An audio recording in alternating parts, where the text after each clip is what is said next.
August July বিপ্লবের দ্বিতীয় বর্ষপূর্তি উপলক্ষে ঘোগড়া আদর্শ উচ্চ বিদ্যালয় কর্তৃক আয়োজিত ৩৬শে জুলাই গণ অভ্যুত্থান দিবস আত্ম উৎসর্গকারী সকল শহীদদের প্রতি বিনম্র শ্রদ্ধাঞ্জলি অনুষ্ঠানে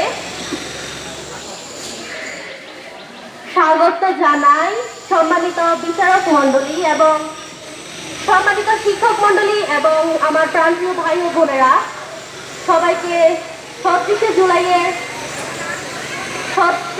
জুলাইয়ের শুভেচ্ছা এবং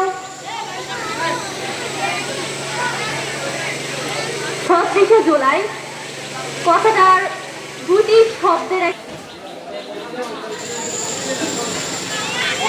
সেটা হচ্ছে দীর্ঘদিনের বৈষম্য, দুর্নীতি, গুম খুন, ভোটাধিকার হরণ এবং নিপীড়ন, ফ্যাসিবাদী দুঃশাসনের বিরুদ্ধে অপমানের জনগণের বিস্ফোরণই হচ্ছে জুলাই ৫ই আগস্ট। কবি শামসুর রহমানের ভাষায়, স্বাধীনতা তুমি রক্তে কেনা অক্ষর, কিন্তু এখন থেকে স্বাধীনতা তুমি জুলাইয়ে কেনা নতুন শপথ। ৩৬শে জুলাই এটা শুরু হয়েছিল খুবই একটা সামান্য বিষয় নিয়ে কোঠা প্রথা।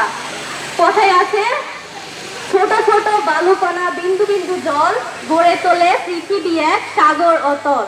তেমনি ছাত্ররা কোটা আন্দোলন উপলক্ষে রাস্তায় রাজপথে নেমেছিল, কিন্তু ফ্যাসিবাদী সরকার সেটা মেনে না নিয়ে সেটাকে আরো বেগবান করে তোলে। হিসাবে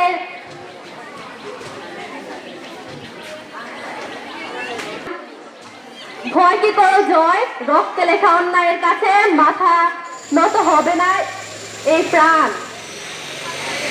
এখন জুলাই ৫ই আগস্ট থেকে আমরা এই শিক্ষা পাই যে স্বৈরশাসনের পতনই শেষ কথা নয়।